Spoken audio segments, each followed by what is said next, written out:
Hello dear members, कैसे हैं आप सभी। वेलकम करती हूँ माधुरी आप सभी का एंडिलो क्लासेस में। लास्ट सेशन में मैंने आपको सेक्शन 89 तक जो कि बात करता था कोर्ट के बाहर भी मैटर को निपटाया जा सकता है, किन किन तरीकों से निपटाया जा सकता है उनमें हमने डिस्कस किया था आर्बिट्रेशन, सुलह, लोक अदालत, बीच बचाव, जिनके माध्यम से हम क्या कर सकते हैं, कोर्ट के बाहर भी मैटर को निपटा सकते हैं। आज हम डिस्कस करने वाले हैं सेक्शन नंबर 90 जो डील करता है कोर्ट की ओपिनियन के लिए मामले का कथन करने की शक्ति। अब देखो हम क्या कर रहे हैं, सिर्फ और सिर्फ कोर्ट की ओपिनियन ले रहे हैं, न्यायालय की राय ले रहे हैं।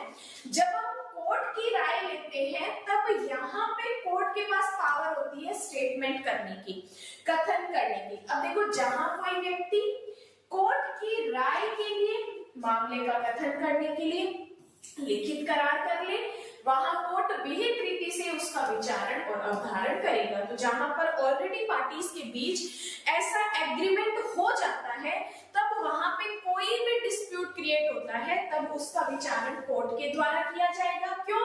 क्योंकि पार्टीज ने ऑलरेडी लिखित करार कर लिया है। तो यहाँ पे हमारी इंपॉर्टेंट चीज है लिखित करार करना। कोई ऐसा मेंस का क्वेश्चन नहीं है, सिर्फ 3 पॉइंट ऑफ व्यू का यहाँ पे क्वेश्चन बनता है। इसके बाद बात करते हैं सेक्शन नंबर 91। यहाँ से हमारा 2 नंबर का मेंस का क्वेश्चन बन सकता है। क्यों? क्योंकि लोक न्यूसेंस का जो अपराध होता है, ये अपराध हम क्रिमिनल लॉ में भी पढ़ते हैं और ये ही अपराध हम सिविल लॉ में भी डिस्कस करते हैं।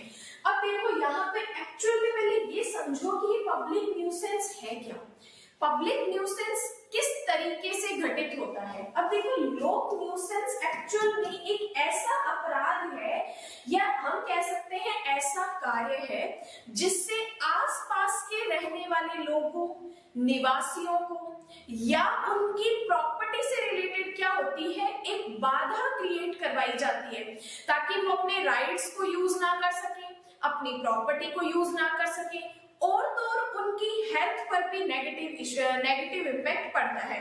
अब जब कोई व्यक्ति ऐसा कोई काम करता है जिससे आसपास के लोगों को क्या हो रहा है, बाधा उत्पन्न हो रही है, हेल्थ के इश्यूज क्रिएट हो रहे हैं, तो उसे हम क्या कहते हैं, लोक न्यूसेंस। अब एक और चीज, कई बार हमारे लिए क्वेश्चन ये क्रिएट होता है कि कंटिन्यूइंग ऑफेंस कौन सा होता है, चालू रहने वाला अपराध कौन सा होता है। तो उसमें से एक एग्जांपल आप पब्लिक न्यूसेंस का भी बोल सकते हो। इसके अलावा लोक न्यूसेंस के अलावा एक होता है किडनैपिंग, ये भी चालू रहने वाला ऑफेंस होता है। क्रुएलिटी, ये भी चालू रहने वाला ऑफेंस होता है। अब देखो सीपीसी ने क्या कहा, लोक न्यूसेंस और लोक का मतलब होता है जनता पर प्रभाव डालने वाले अन्य दोषपूर्ण कार्य। अब देखो लोक न्यूसेंस या अन्य दोषपूर्ण कार्य की दशा में जिससे लोक पर प्रभाव पड़ता है। देखो लोक न्यूसेंस का इफेक्ट क्या होना चाहिए, सिर्फ एक व्यक्ति नहीं होना चाहिए। अगर कोई लोक न्यूसेंस कर रहा है तो कम से कम उसका 2 या 2 से अधिक व्यक्ति उससे इफेक्टेड होने चाहिए, या जनता या लोग वहां पे क्या होनी चाहिए, इफेक्टेड होनी चाहिए। तब ऐसी घोषणा और व्यादेश के लिए या अन्य रिलीफ के लिए जो मामले की परिस्थितियों में समुचित हो, वाद महाअधिवक्ता द्वारा। देखो पब्लिक न्यूसेंस का केस कौन इंस्टीट्यूट कर सकता है, पहली चीज याद रखनी है, महाधिवक्ता कर सकता है, एडवोकेट जनरल ऑफ इंडिया, या फिर 2 या अधिक व्यक्तियों द्वारा। 2 या अधिक व्यक्ति भी पब्लिक न्यूसेंस का केस इंस्टीट्यूट कर सकते हैं। और ऐसे लोक न्यूसेंस या अन्य दोषपूर्ण कार्य के कारण ऐसे व्यक्तियों को विशेष नुकसान न होने पर भी कोर्ट की परमिशन से पब्लिक न्यूसेंस का मार्क किया जा सकता है। तो एक प्री का क्वेश्चन ये भी आता है कि वाद लोक न्यूसेंस का कौन कौन संस्थित कर सकते हैं। तो आपका पहला ऑप्शन होगा महाधिवक्ता, सेकंड ऑप्शन होगा 2 या अधिक व्यक्ति, थर्ड ऑप्शन होगा ए एंड बी बोथ, और डी ऑप्शन होगा नन ऑफ द अबव। तो आपको अपना आंसर क्लिक करना है सी ऑप्शन, जिसमें महाधिवक्ता भी आ रहा है और 2 या अधिक व्यक्ति भी आ रहे हैं। अब बात करते हैं सबसेक्शन। इस धारा की कोई भी बात वाद के किसी ऐसे अधिकार को परिसीमित करने वाली या उस पर अन्यथा प्रभाव डालने वाली नहीं समझी जाएगी जिसका अस्तित्व इसके उपबंधों से स्वतंत्र है। मतलब कि माना पब्लिक न्यूसेंस जो है एक तरीके की बाधा क्रिएट कर रही है, लेकिन वहां पर किसी व्यक्ति के इंडिपेंडेंट राइट पर इफेक्ट नहीं डलेगा। तो आप ये लिख सकते हो, यह सेक्शन ऐसे व्यक्तिगत अधिकार को परिसीमित करने वाली नहीं समझी जाएगी। और इस सेक्शन का आप हेडिंग निकाल सकते हो, यह धारा कहां लागू नहीं होगी, यह धारा कहां लागू नहीं होगी। तो ये सेक्शन जो है पब्लिक न्यूसेंस का प्री और मेंस दोनों पॉइंट ऑफ व्यू के लिए इंपॉर्टेंट है। और तो सिविल और क्रिमिनल दोनों लॉज को मिला के भी पब्लिक न्यूसेंस का क्वेश्चन बन सकता है कि लोक न्यूसेंस का अपराध सिविल और क्रिमिनल लॉ में कहां उपबंधित किया गया है। तब आपको सीपीसी भी बताना होगा, तब आपको आईपीसी भी बताना पड़ेगा। चलिए इसके बाद बात करते हैं सेक्शन नंबर 92, लोक हितकारी, पब्लिक चैरिटीज। देखो ये जो सेक्शन है हमारे लिए टाइटल पॉइंट ऑफ व्यू के लिए वेरी वेरी वेरी इंपॉर्टेंट है, क्योंकि डायरेक्ट क्वेश्चन आता है लोक पूर्त कार्य कौन से सेक्शन में हम पढ़ते हैं। तो सीपीसी के सेक्शन 92 में पढ़ते हैं। मेंस का हमारे लिए कोई ऐसा इंपॉर्टेंट क्वेश्चन नहीं बनता इससे, तो आप इस सेक्शन को स्किप भी कर सकते हो। अब देखो इसके बाद बात करते हैं हम नेक्स्ट सेक्शन नंबर 93। अब देखो 93 कहता है प्रेसिडेंसी नगरों से बाहर महाधिवक्ता की शक्तियों का प्रयोग। अब महाधिवक्ता को सेक्शन 91 अभी हमने पढ़ा पब्लिक न्यूसेंस और 92 लोक पूर्त कार्य द्वारा प्रदत्त शक्तियों का प्रयोग प्रेसिडेंसी नगरों से बाहर राज्य सरकार की पूर्व मंजूरी से कलेक्टर या ऐसा अधिकारी भी कर सकेगा जिसे स्टेट गवर्नमेंट इस नियुक्त करे। तो यहाँ पे प्रेसिडेंसी नगरों से बाहर भी महाधिवक्ता क्या कर सकता है, अपनी शक्तियों का प्रयोग कर सकता है, लेकिन किसकी कंसेंट लेनी होगी, स्टेट गवर्नमेंट की प्रीवियस सेक्शन लेनी पड़ेगी। इसके बाद आ जाओ नेक्स्ट सेक्शन 94, वेरी इंपॉर्टेंट है, स्टार्ट करके लिखेंगे प्री और मेंस पॉइंट। देखो अनुपूरक कार्यवाहियां, सप्लीमेंटल प्रोसीडिंग। देखो अब सप्लीमेंटल है, इसका मतलब इन एक्स्ट्रा बताई गई है। अब सप्लीमेंटल प्रोसीडिंग के अंदर ऐसी हमें चीजें बताई गई है जो इससे पहले हम सीपीसी में नहीं पढ़े हैं। जैसे कि सुनो, कोर्ट न्यास के उद्देश्यों का विफल किया जाना निवारित करने के लिए उस दशा में जिसमें ऐसा करना विहित है, प्रतिवादी को गिरफ्तार करने के लिए और कोर्ट के सामने इस बात का हेतु दर्शित करने के लिए कि उसे अपने उपसंजात होने के लिए प्रतिभूति क्यों नहीं देनी चाहिए, वारंट निकाल सकेगा। तो फर्स्ट क्लॉज में सप्लीमेंटल प्रोसीडिंग में क्या किया जा रहा है, प्रतिवादी को गिरफ्तार किया जा रहा है। तो ए क्लॉज में लिखो प्रतिवादी को गिरफ्तार करना, प्रतिवादी को गिरफ्तार करना। अब हम इसे गिरफ्तार क्यों कर रहे हैं, क्योंकि पहली चीज कि या तो ये कोर्ट में टाइम से अपीयर नहीं हुआ है, या फिर कोर्ट के जो भी डायरेक्शंस थे उसको इसने फुलफिल नहीं किया है, या फिर कोर्ट इसे बोल रहा है कि बता कि अगर तू उपसंजात नहीं होगा तो हम तेरे से सिक्योरिटी क्यों न ले। अगर हम तेरे को कह रहे हैं कि भाई तू टाइम पे कोर्ट आ जाना, अब हम तू कहे सिर्फ हाँ जी आ जाऊंगा, तो हम इतनी सी बात पे तेरा विश्वास नहीं करने वाले, इसके लिए तुझे सिक्योरिटी देनी पड़ेगी। अब कोर्ट आपको कह रहा है जो डिफेंडेंट है कि बता हम तेरे से सिक्योरिटी क्यों ना ले, और हम तेरे अगेंस्ट क्या करेंगे, गिरफ्तारी का वारंट भी निकाल सकते हैं। अगर तेरे ऊपर जो हमने कंडीशंस लगाई है तूने फुलफिल नहीं की है, तो यहाँ पे हम तुझे क्या कर सकते हैं, वारंट निकालकर अरेस्ट भी कर सकते हैं। और यदि मैं प्रतिभूति के लिए दिए गए आदेश का अनुपालन करने में असफल रहता है तो हम तुझे सिविल जेल में भी भेज सकते हैं कि हमने तेरे ऊपर जो कंडीशंस लगाई है, जो तेरे को ऑर्डर दिए हैं, अगर तू उस ऑर्डर को पूरा नहीं कर रहा है तो हम तुझे यहाँ पे क्या कर सकते हैं, सिविल जेल में भी भेज सकते हैं। और तो यहाँ पे का डिफेंडेंट जो है को अपनी संपत्ति पेश करने के लिए प्रतिभूति देने और उस संपत्ति को कोर्ट के नियंत्रणाधीन रखने का डायरेक्शन दे सकेगा, या प्रॉपर्टी की कुर्की का आदेश भी दे सकेगा। तो बी क्लोज में लिखेंगे संपत्ति की कुर्की, संपत्ति की कुर्की। तो ए क्लोज में था गिरफ्तारी का वारंट या सिविल जेल में भेजना, बी क्लोज में हमें याद रखना है प्रॉपर्टी की कुर्की करना।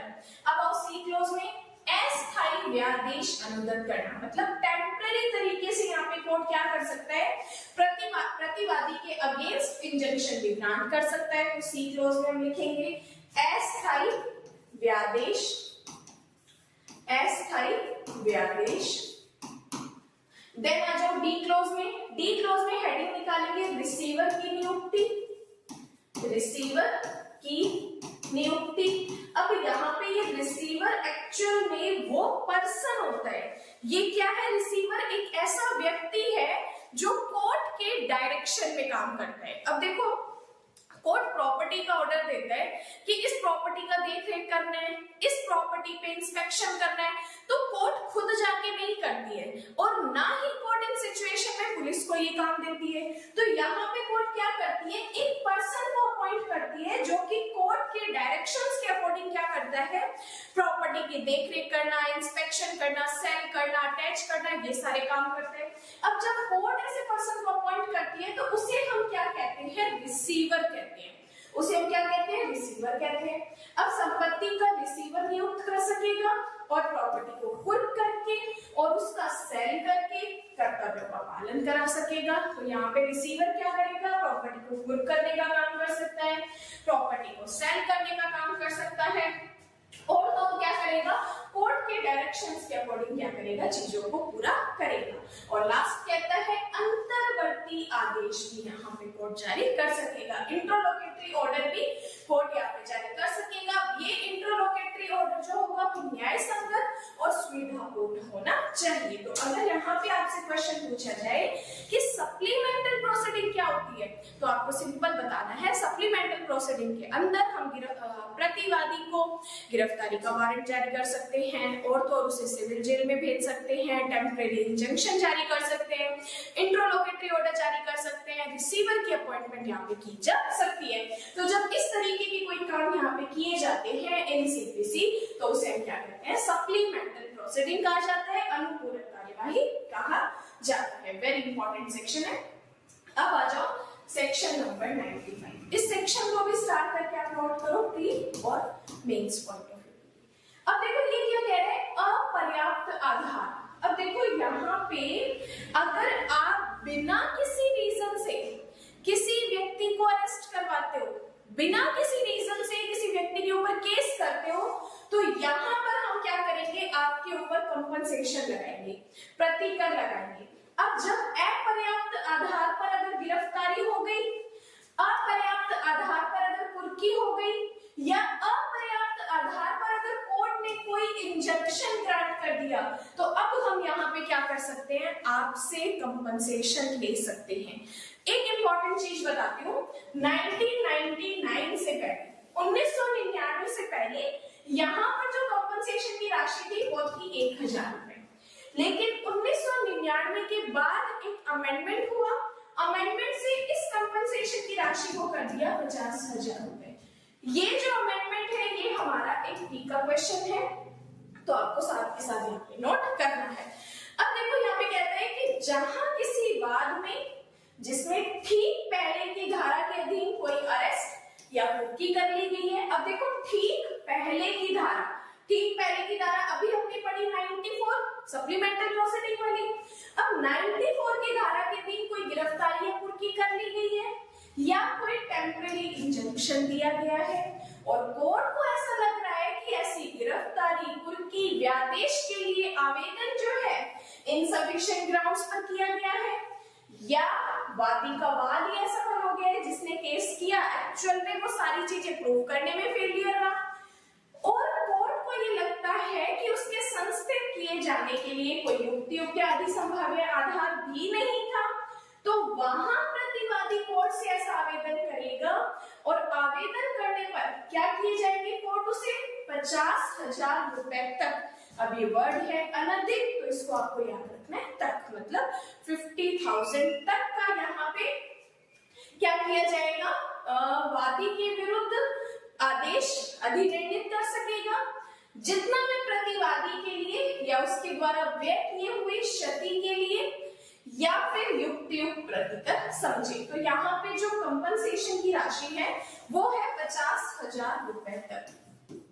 अब ये कोर्ट की डिस्क्रिशनरी पावर है कि 50,000 कोर्ट पूरा लगाए या 50,000 से कम, जितनी भी प्रतिवादी को खर्चा हुआ है, जितना भी प्रतिवादी को क्षति हुआ है, उसके अकॉर्डिंग कोर्ट यहाँ पे क्या करेगा, 50,000 रुपए तक का कंपनसेशन प्रतिवादी पर लगा सकता है। कब लगाएगा, जब कोर्ट को लग रहा है कि इस वादी ने झूठा केस किया है, इस वादी ने झूठी गिरफ्तारी करवाई है, इस वादी ने झूठी एप्लीकेशन की है प्रतिवादी के अगेंस्ट, तो यहाँ पे वादी के अगेंस्ट क्या करेंगे, 50,000 रुपए तक का कंपनसेशन लगाएंगे।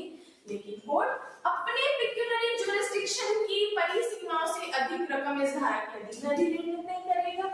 अब जब जो भी कोर्ट यहाँ पे कंपनसेशन जो है वादी से लेगा, तो भाई वो अपना पिक्यूनरी ज्यूरिसडिक्शन मतलब उसकी एक्चुअल में धन संबंधी अधिकारिता कितनी है, तो उतनी ही अधिकारिता के अंदर वो कंपनसेशन लगाएगा। अब इसका मतलब ये नहीं है कि 50,000 रुपए तक है तो हर एक कोर्ट यहाँ पे 50,000 तक का कंपनसेशन लगा सकता है, बिल्कुल भी नहीं।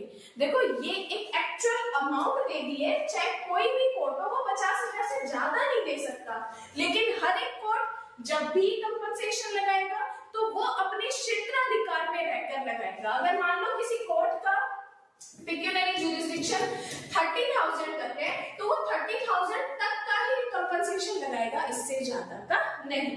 देन सबसेक्शन को कहते हैं ऐसे किसी आवेदन का उदाहरण करने वाला आदेश ऐसी गिरफ्तारी, कुर्की या व्यादेश के संबंध में प्रतिकर के लिए किसी भी बात का वर्जन करेगा। तो ये सबसेक्शन छोड़ सकते हो, हमारे लिए सिर्फ सबसेक्शन 1 और प्रोविजो की इंपॉर्टेंट है। तो आज हमने सेक्शन 90 से लेकर 95 तक कुछ सेक्शंस को डिस्कस किया है, जो कि हमारे प्री और मेंस पॉइंट ऑफ व्यू के लिए वेरी इंपॉर्टेंट है। इसके बाद नेक्स्ट क्लास में हम पार्ट 7 को डिस्कस करेंगे, अपील से रिलेटेड है। ये पार्ट 7 हमारे लिए वेरी इंपॉर्टेंट है। ओरिजिनल डिग्री की अपील कब होगी, फर्स्ट अपील क्या होती है, सेकंड अपील क्या होती है, इन सब के बारे में हम नेक्स्ट क्लास में डिस्कस करेंगे। इसके बाद भी अगर आपका कोई डाउट बचता है तो आप मुझसे कमेंट में पूछ सकते हैं। इसी के साथ जो अपनी आज 7 PM जो पब्लिक क्लास होती है एमसीक्यूज को लेके, वो सेम टाइम 7 PM होगी, और साथ ही साथ जो भी 399 की मेंबरशिप की क्लासेस है वो भी आज से कंटिन्यू हो जाएंगी। बाकी आज के लिए धन्यवाद एंड जय हिंद।